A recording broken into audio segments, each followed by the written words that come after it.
little embarrassed to have this many people come here. I think you're gonna be sadly disappointed. Anyway, the guy that should be speaking is standing right back here. It's Craig Ernster. He's from Arlington, Nebraska, and he's pretty much devoting his life to the ferry boats in South Dakota. And I guess one of the first questions I have, are there people in here that actually rode the ferry boats other than the one at Niobrara? Did anyone ride like a snake or any of them in this area? Jack, I rode that ferry across once. At Niobrara? Yeah. Yeah, I'm sure we, you know, because that ran until they put in the bridge down there. 84. But, I'm just wondering if anybody is still around. I'm kind of thinking maybe, no, I don't know if Merton Brooks snowshoe. If anybody's still alive that have ridden the ferries, particularly the Snake Creek Ferry, that was one of the longest it ran. It ran until 1934. And I guess my only reason for being up here really is I'm probably well, maybe one of the few people in Gregory County that have a legacy of having a family member actually ran the ferry boat. My granddad, Squire McMillan, ran the Snake Creek Ferry. Now he wasn't the only person to run it. We'll talk about that in a little bit, but he started running it, I think, if I can find, I'll kind of go through this here a little better, but, let's see, when Granddad bought it in 1918. And, he ran it, till 1934. But it operated before then, but, so, I do have a relative that actually ran a ferry boat, and that's what, probably my interest is the stories that he would tell and my grandmother told. Probably one of the more disappointing things, I told Craig this when he was up here 3 weeks ago, my grandmother had the record of everybody and everything that was hauled on that ferry. Every day, what they charged, who rode it. You know, I was amazed at how many cattle, livestock went across that ferry, I mean, they were moving cattle and pigs and everything else back and forth across the river. Sheep, and she had everything written down. It's out in the landfill, and she threw it away, and I said, Grandmother, I sure would have liked to have that. She said, well, who'd want to look at that stuff? It was really interesting. And then these things sat in my grandmother's basement for years. This is a bell, and it has a bullet hole in it.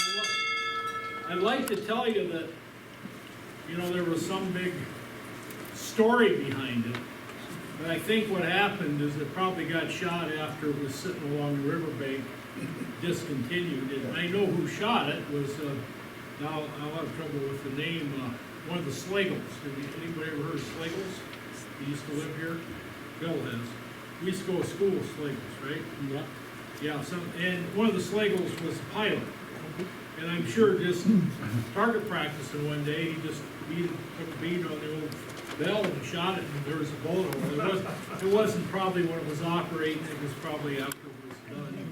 But they did pull the bell off, and then this is kind of a neat thing. This is the life ring off the ferry boat, and they, you know, if somebody fell over, I guess they threw this at them. And it's pretty darn heavy. You wouldn't throw it very far. But I think it's made of cork. Okay. I think it was, what is today? Today is Wednesday. I think a week ago today. My son and I went out to my grandfather's old farm, and we walked back in the trees, and we did find the lifeboat to the ferry boat. That lifeboat is out in the trees where Larry Rogo is, I laid my phone down somewhere, I have no idea where There's a it's phone over there. at. No, that's That's mine. not it. But anyway, it's around here. It's probably in my, I'm not sure. I took a picture of it and I sent it to Craig. You have it. My son took some pictures too. I used to ride in that boat. My granddad used it for years on the Missouri River. I rode on it before the dams were put in. And then he kept it down to Bronix after the dam was put in. You had to take it in and put it in and out with a tractor. That's how heavy it is. So, he finally just, we had to paint it every year, and finally it just rusted through. But I remember being in that boat, a lifeboat on the Missouri, and my grandparent, my dad and my granddad would take a 4-foot rope and tie it around, or 6-foot rope and tie it around my waist and tie it to the boat. That was my life jacket. The boat would never sink, and we went out and looked at it, like I said, a week ago tonight. The air tanks are still intact. They had big air tanks that was a flotation. Now today they have spray foam and, you know, but then they just used air tanks, and it brought back memories for me because those air tanks were big. I used to just lay on them. What was really interesting Wednesday night last week was the wood in that boat is almost usable yet.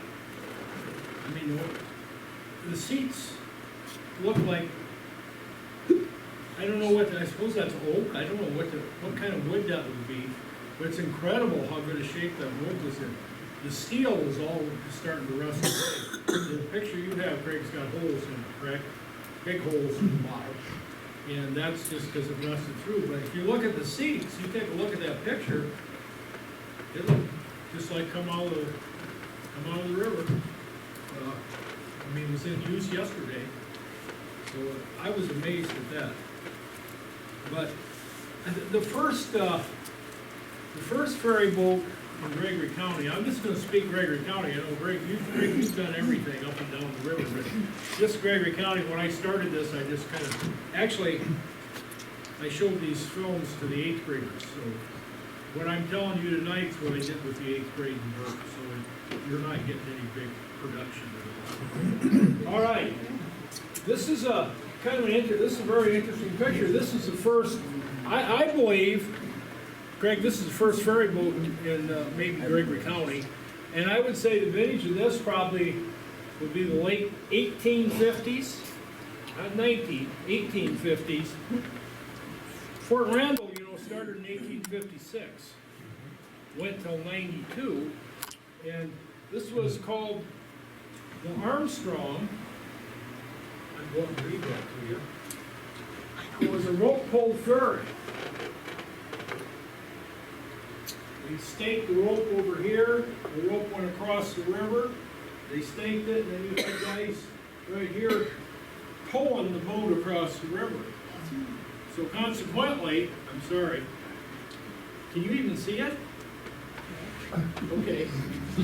The boat was called the Armstrong, because if you know, whoever was pulling it, that probably took a lot of power. But this was a rope-pulled ferry, it was towed, you know, just pulling the thing along.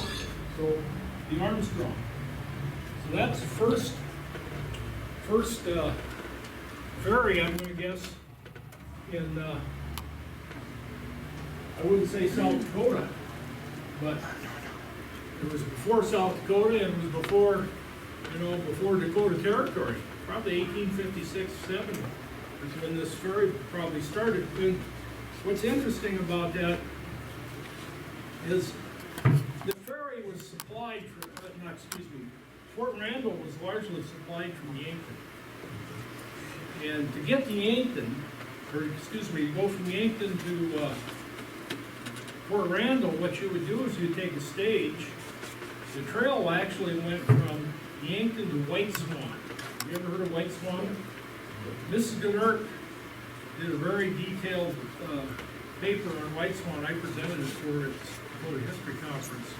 White Swan was a parasite to Fort Randall. It was across the river. If the boys wanted to go to town on Saturday night and have a good time, and get away from the restrictions of the military, they went over to White Swan. There was all kinds of fun things to do. Some of them probably weren't very nice. Very similar to Harney City. Harney City was a parasite to the Whetstone Agency. White Swan was kind of a parasite to Fort Randall.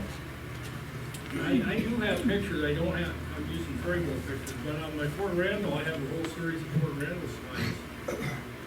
We can see White Swan in the background of Fort Randall, taken from White Swan would be on the east side of the river. It's probably pretty close to where the powerhouse is, or that visitor center. White Swan was over in there. So you go from Yankton to White Swan, take the ferry across to Fort Randall. So, anyway, and that was replaced, you probably have all this, Craig, that was later replaced with a motor-driven, ferry, and they upgraded as time went on, and you get into the, late 1800s, and I would probably even 1900s, things are probably 1900s, I know the reading I've done is the Fort Randall, the Armstrong was actually replaced with the motor-driven ferry, so that'd been pretty primitive motor. Slim probably knows about stuff like that, I don't. But anyway, so that was the first one. And I'm probably not gonna go in chronological order. And Craig, I'd like to have you jump in here if you can back me up or anything. I will with what I know. Okay, one of the boats was a Castilian, and it ran from 1880 to 1904, and it was initially propelled by rowing. And some of those early ferry boats were ran by paddles or oars. They didn't have motors. And it was piloted, the Castilian was piloted by Charles Fredericks, who was Nick Oldham's son-in-law, a stepson. Now I have Marcia's grandmother on tape. Leela Nash, she used to live down here. And I had Leela on tape, and she talked about riding those ferry boats. One of the interesting things I found was they would have, like on the 4th of July, or maybe Labor Day, or, any community celebration, they would take those ferry boats and not just run up, back and forth, but up the river. They would load people on them. I know I gave Greg a couple pictures of my granddad's ferry boat, and they're just laden with people. They would take school picnics, maybe a family reunion, that they'd run people up and down the river with these ferries. And, that's something I didn't realize, but they did. And I know Grandma Nash, and I don't know if Marcia even knows this, she told me that on like the 4th of July, they'd get on Oldham's Ferry and they'd run up Snake Creek. Now we all know where Snake Creek is, that's the Plant Winter Bridge. Back in that period, they said they always had a big 4th of July celebration there. And part of the reason was there was a store in there, Snake Creek store. They had a boarding house, they had a store, I think they had a livery. So that was probably some kind of gathering place. So, but the ferry itself ran just above Mulehead Point. Now we're familiar with the Mulehead. It would be upriver from Wheeler, and I'm making maybe an assumption you people know where all this is at. I don't know. Do you know where Wheeler was? Everybody know where Wheeler was? Okay, we know where the old Wheeler Bridge was. And, yeah, so it would have been upriver from Wheeler, and initially it docked at Black Creek, so it was up quite a ways from Wheeler when it first started. But those ferries moved up and down the river a little bit, and so it ran it above Mulehead Point. Now we know where the Mulehead Ranch is, so it would be above that, and docked at Whetstone Township, on our side of the river, so probably down in the area of the Mulehead, maybe above that a little bit. docked at Platte Creek on the east side at Oldham's Ranch. And I know why Marcia's grandmother, she was a Jones, they lived right there by Oldham. We went down to her folks' grandparents' ranch and had pictures of it. She talks about Nick Oldham all the time in the tape I made her. Kind of interesting thing about that was it was a flatboat. It was capable of carrying one horse and a wagon, and they rode it, and then they replaced it with a treadmill powered by horses. 2 horses would go in a circle and power the boat. Think about that a little bit. Those have ever got polluted a little bit, maybe you can say. But anyway, so they used a treadmill. In 1898, Mr. Melba from Yankton brought the UMA up from Yankton, and it was powered by a gas engine. It had been initially used at Yankton as a ferry, and then it was sold to Oldham. So Oldham ran this UMA, and he ran up and down the river, and I think what the other one is the Ada Bell. And some of those ferries, there were packets too. Some of those ferries ran up and down the river. I have the ledger book to Mullen. And what's kind of interesting about that ledger book is they talk about where everything came from that went through the Mullen store. Does everybody know where Mullen is? Deb, you know where Mullen is, don't you? Yeah. Gene, right, you're not far from your place. Yeah. Over by, right in Leroy Smith's driveway. Oh. That's right in, my grandmother said it was a little further west, and, you know, some people would disagree a little bit, but that's approximately where it was. But in that ledger book, it talks about all the goods they got from Sioux City. Well, how did they get it from Sioux City? It came up by boat. And, you know, Day, run by the Soper family, we all remember Sopers. Harry Soper ran Day, and that's where it was docked. And so it served Day, it served Mullen, Lucas. That's where Lucas and Mullen and some of these inland little towns, maybe Hall, that would be out in the Peterson country. Right? Hall ran for a short period of time, did you know that? Yeah. So it would supply these little, you know, we call them towns, but that's a real, that's a loose interpretation. Yeah, they were stores. You know. Mullen had I have pictures of the Mullen store, but, you know, it was a viable community. They had a post office, they sold all kinds of things. They had a baseball field, they had a racetrack. And so, but they relied on these boats going up and down the river.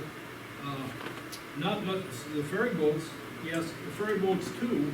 If you read about the Buchanan Sanitarium, which sat a mile south and a mile west of Lucas, all that lumber was freighted across from Armour and Platte.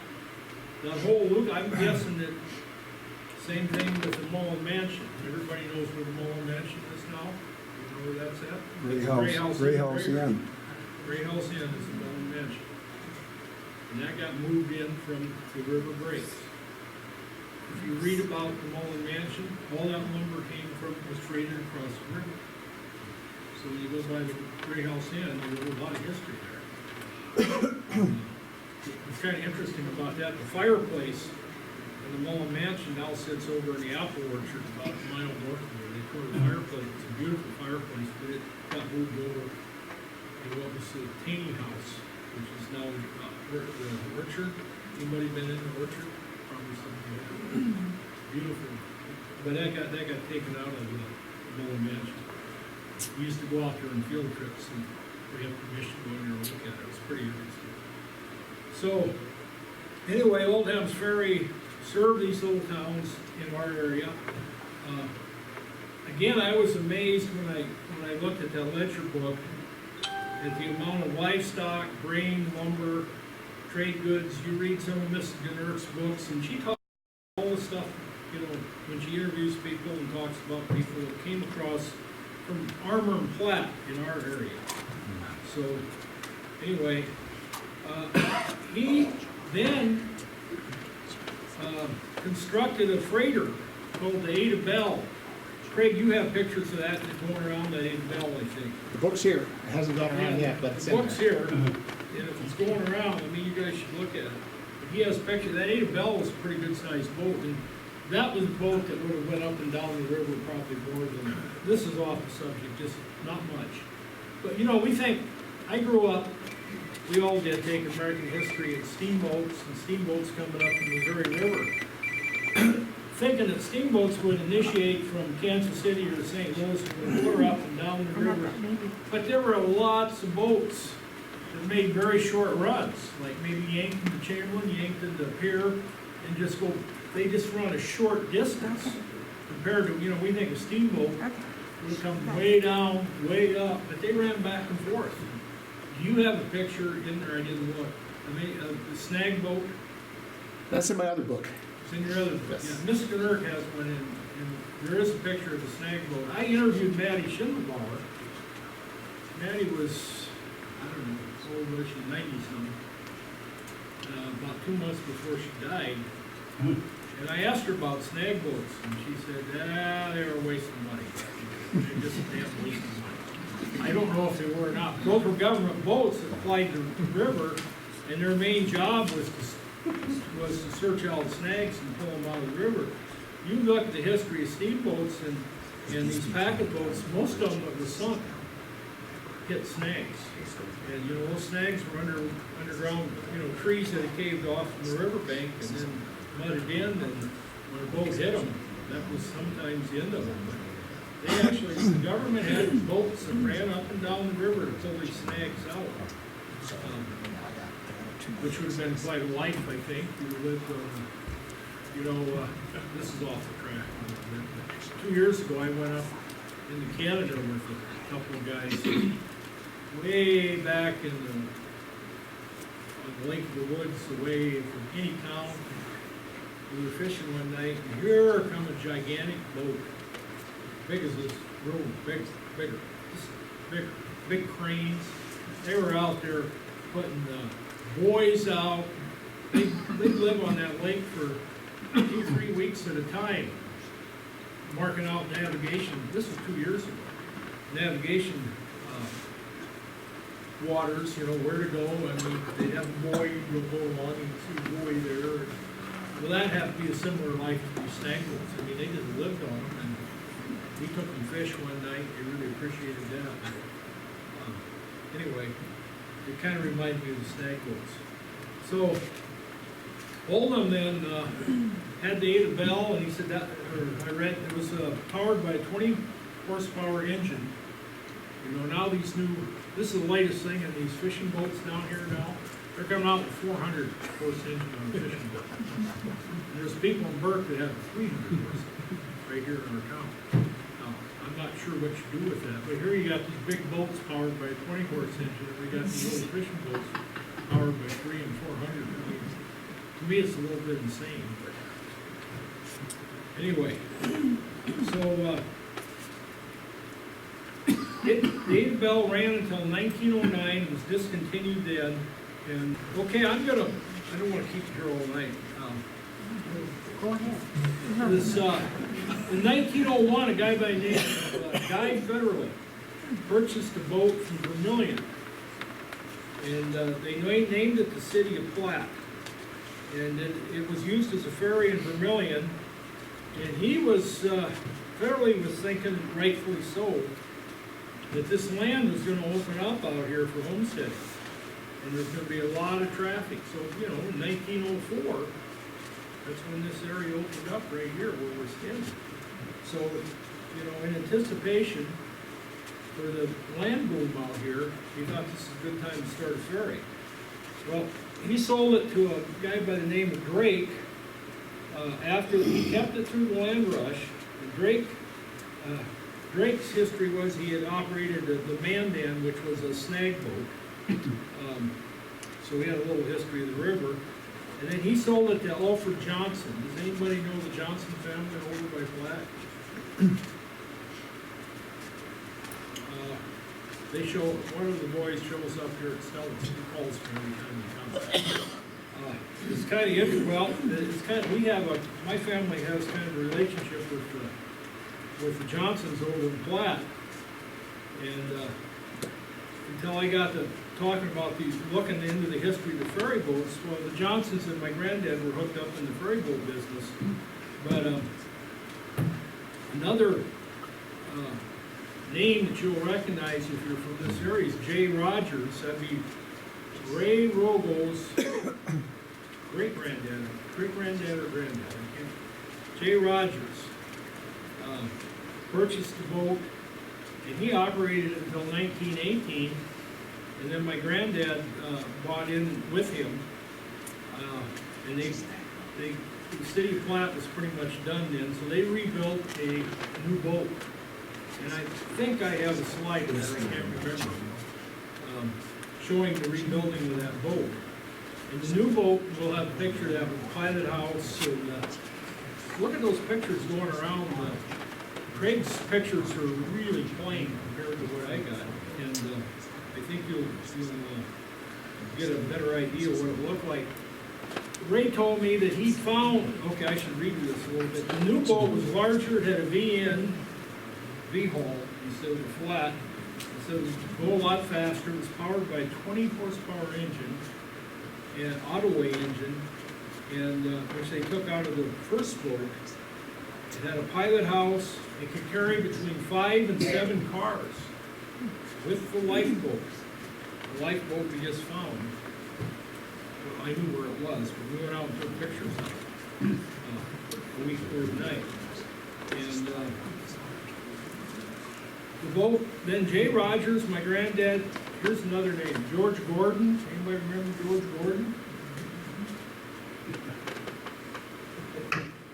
Jim Bronick and I have been really struggling with George Gordon. You know, Kenny, you're here. When did you hear about George Gordon? Where he came from? I heard he come from Canada, Down the river. down right? the river, yeah. Well, here's something pretty interesting. We don't know.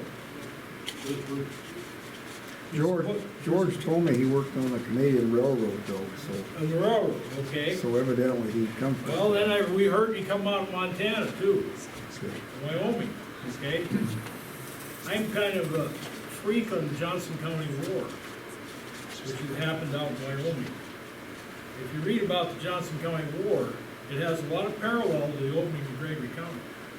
Johnson County War was a violent operation where they actually imported an army to come into Texas, from Texas, to come in and kill Wyoming ranchers.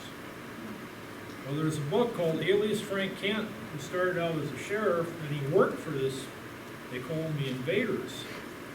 And they put together a hit list of 40-some people they wanted murdered. Okay? There's a George Gordon on the list. Why did they want him killed? Because when they had their roundups,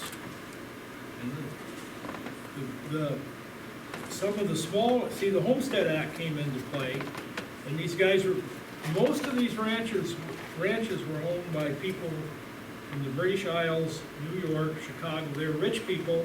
They weren't paying any taxes, they weren't fencing, they were paying people to run their cattle, weren't paying for anything. When they started homesteading, they started fencing, they got mad. They said, we gotta get rid of these homesteaders. And then when they'd have their roundup, well, the homesteaders will say, some of those cattle are ours. Well, you can't participate in it. It's just like, you know, the old movie back in the 60s, it was based in Wyoming, in the Cheyenne Social Club. You ever heard of that movie? There was a Cheyenne Social, and the only people who could belong to that were rich, not Wyoming people. You couldn't belong.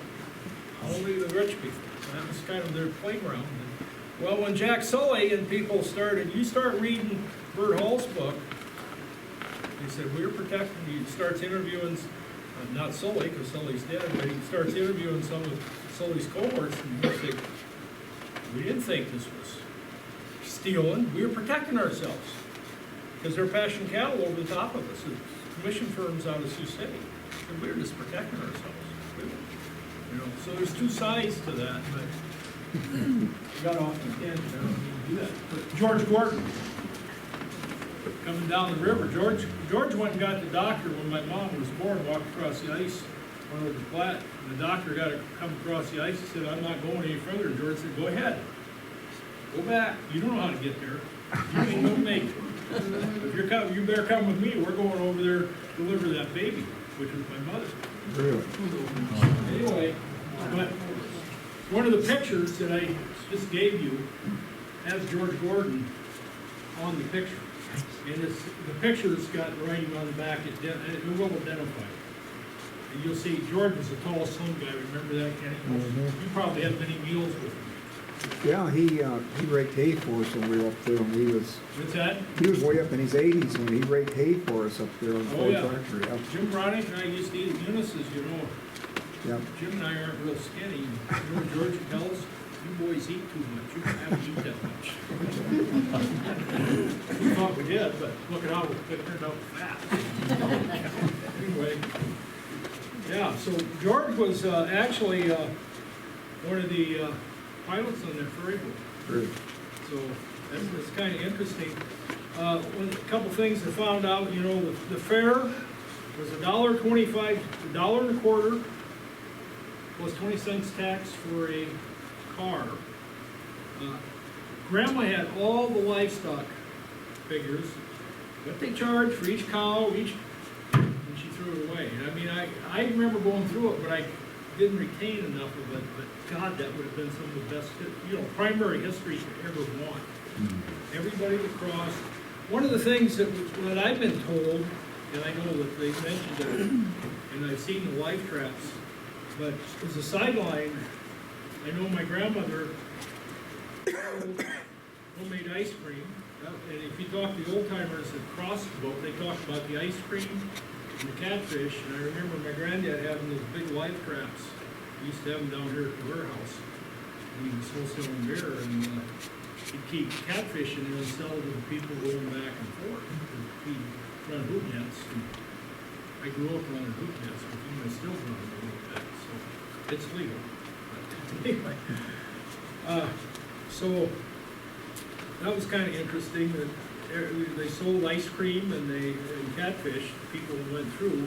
Another boat was the Ferry. You can probably jump in here. You've probably done more research. That was operated by Benny Reynolds around 1890. It was 2 miles upriver from Wheeler, where Reynolds had a store. This will be a name you all recognize. Charlie Rang Sr. was the pilot of the Ferry.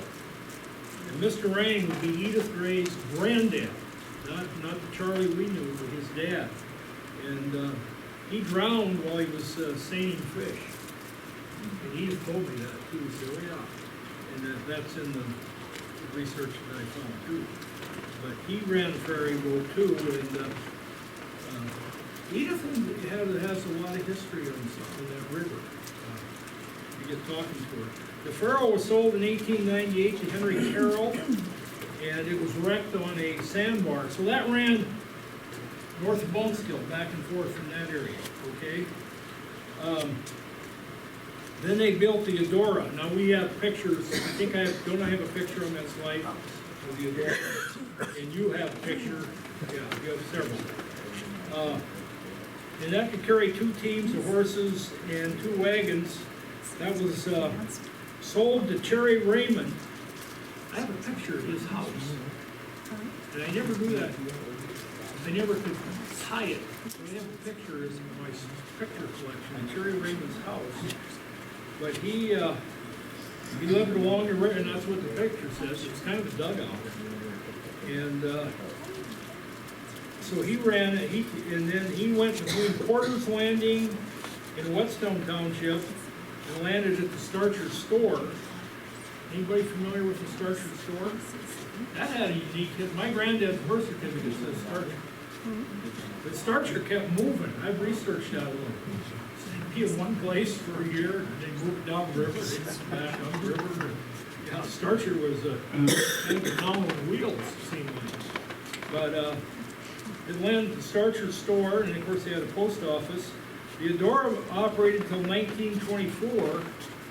What was the key about 24? Everybody know? Wheeler Bridge was completed.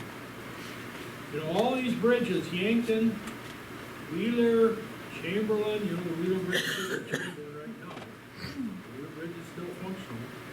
It's the eastbound lane when you go to, you know, those twin bridges. Most people run the interstate bridge.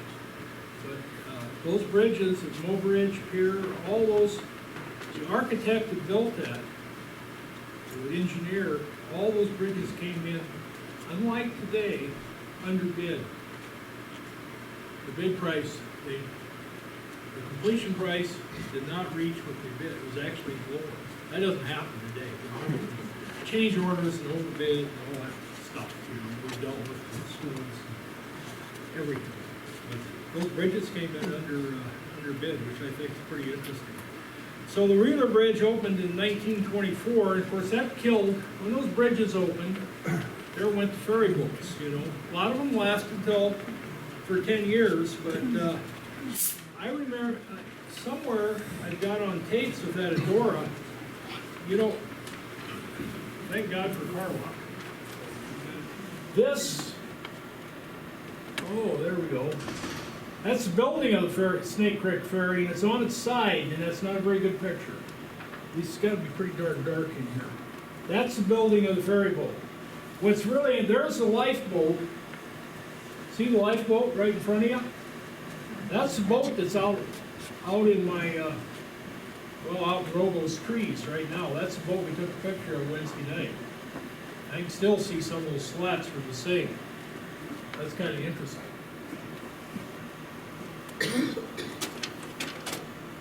And this picture,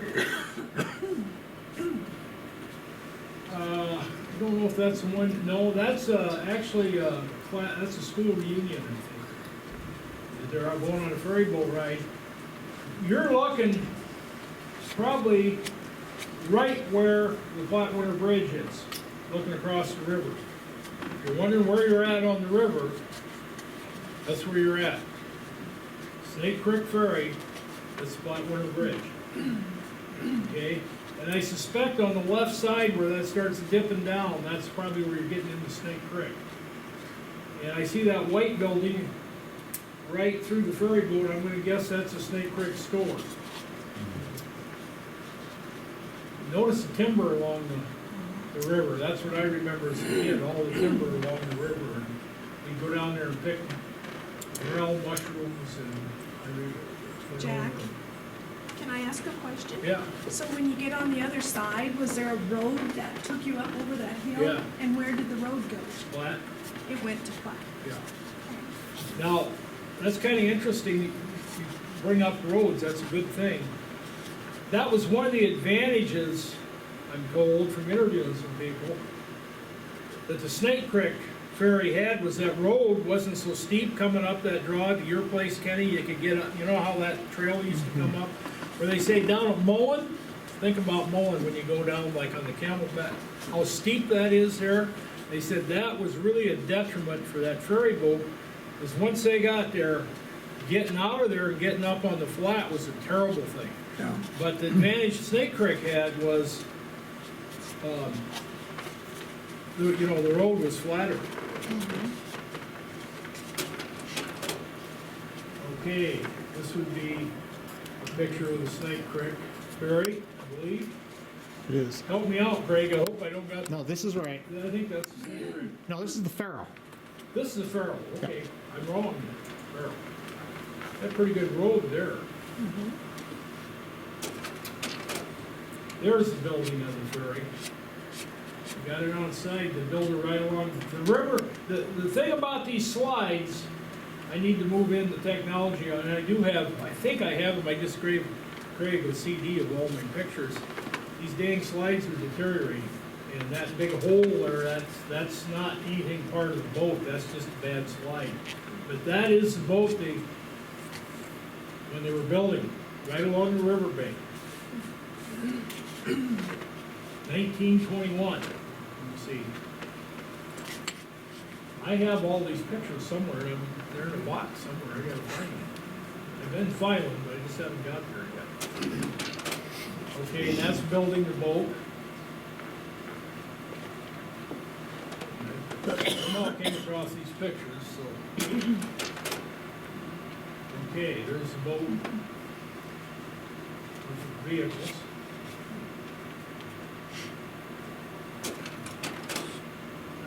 This is really, see these things, they faded. Now these real plain pictures, we might have these down at the community room, I'm not sure, but this isn't doing us any good. There was four, well, it might be the same slide, but, and I can't read this, but these are obviously not the same ferry boats, but these are some of the boats that ran Snake Creek's in the lower right-hand side.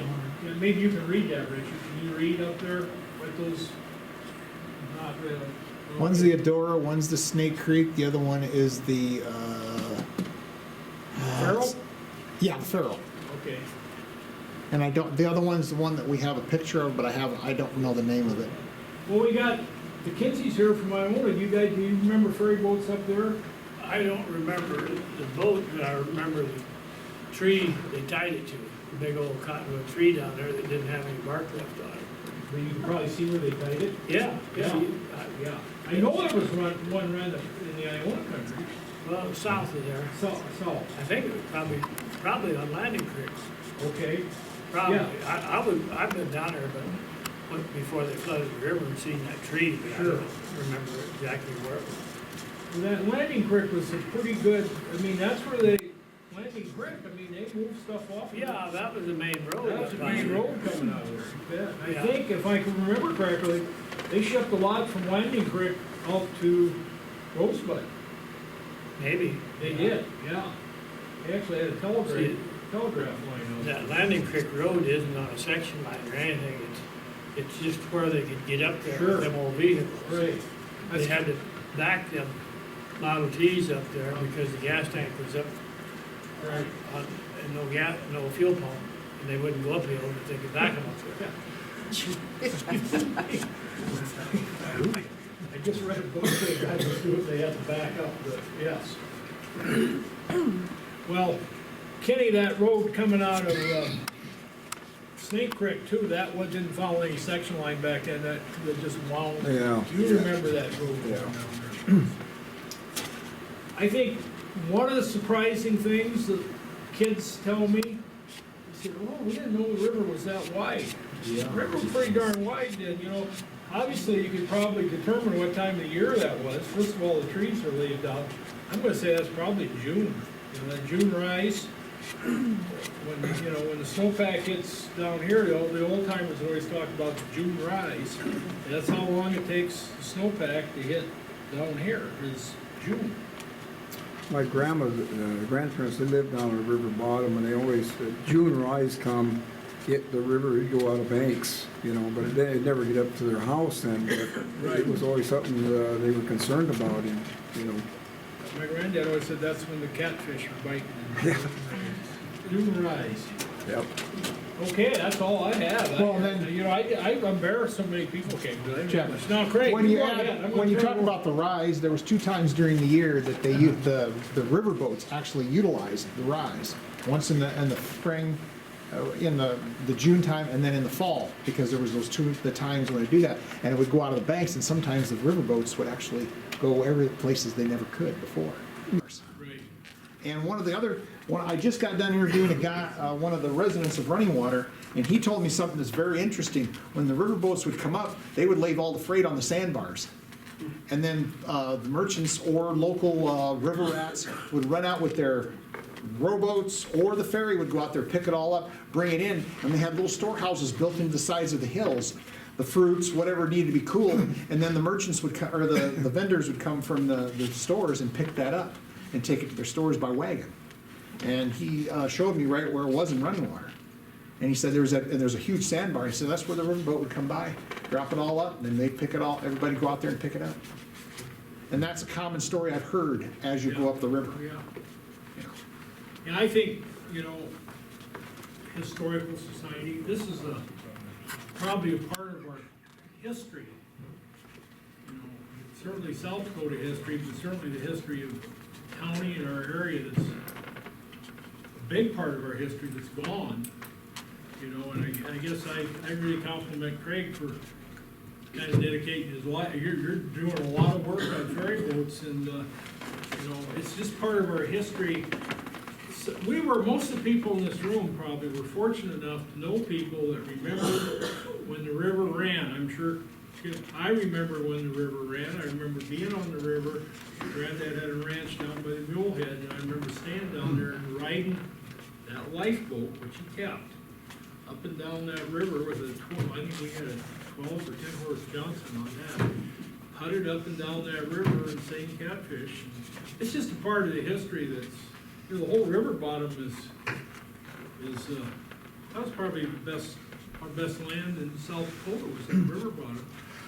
Always an interesting story, when I was superintendent, we had what's called impact aid. There's two kinds of impact aid. It's for people and it's for land. Okay? There's section 3, that's people. Section 2 is land. So when the dams covered the river bottom, it covered the best land in South Dakota. Okay, we have those maps, and I'm supposed to have one, Richard, I don't know where it's at, I'm gonna have to go through boxes. We got some of them though, don't we? Yeah, we've got a couple. Well, I tell you, you know what that elevation, all that was based on? The bridge at Bismarck, North Dakota. Everything came off the bridge at Bismarck, North Dakota. You read those maps, and they'll say, oh, this elevation is based on the bridge. How they did that, I don't know. But my God, you read those maps and the elevations and the depths, and who did that? You said your grandpa bought a ferry from the Rogers? Paul Rogers. Is that the Rogers that run it? The flat paper has 10 years, they go back to their papers from way back, you Yeah. know. And a year or so ago, I was reading, and the 100 years back, it was the Rogers bought or partnered with another guy, and they got a new ferry that was running from Biju Hills to Iona, to the west over the Iona side. And I was wondering if it's the same Rogers as, it probably That'd was. been Ray Robles' Rogers. Yeah, this here would have been Opal Teal's brother, is who this guy was. Raymond found that Ottoman engine, he says, up in here. Oh, really? Yeah, Jagger was Raymond's grandfather. Oh, sure. I mean, Kenny would know that, I'm sure. See, and I think that Opal's maiden name was Rogers. Yes, So yes. she was a sister to them. She was Rogers. Yep, absolutely. Yeah. She had stories to tell that it was unbelievable. Should have had her on tape. Oh, Unbelievable. That lady is 92 years old, could remember things when she was a little teeny kid. Yeah. She said she come across the river on the ferry with her dad, and with the wagon, horse and wagon, and they got up on them buttes right at Iona there. And she said her dad got out. She said he looked around and the grass was up to his knees on the top of the hill, she said. And he looked around, he said, Opal, take a good look. He said, society's coming and you'll never see this like this again. She was just a little girl. Anything else? Do you think this is a history that's being lost? Well, I do. I guess we're fortunate to have people like you that's pushing to keep it going, because, these kids today, they drive along, see a lake. I used to show a film to our kids. It was called, There Once Was a River Called Missouri. And it's kind of came home to be here when the Spencer Dam went out. Spencer Dam went out and, the channel moved back to the original channel. And the theme of that movie was, this river will go back the way it was. It may take 10 centuries or 3, but it's gonna go back. And you know how these dams are filling in right now.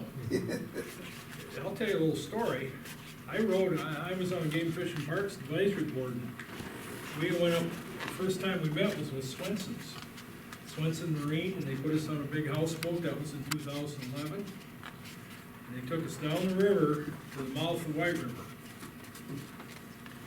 How deep do you think that's across the river? 4 feet, so we'll find all the depth we can find. From one end of the river to the west side to the east side, because of that White River Delta. Now, I learned something really interesting.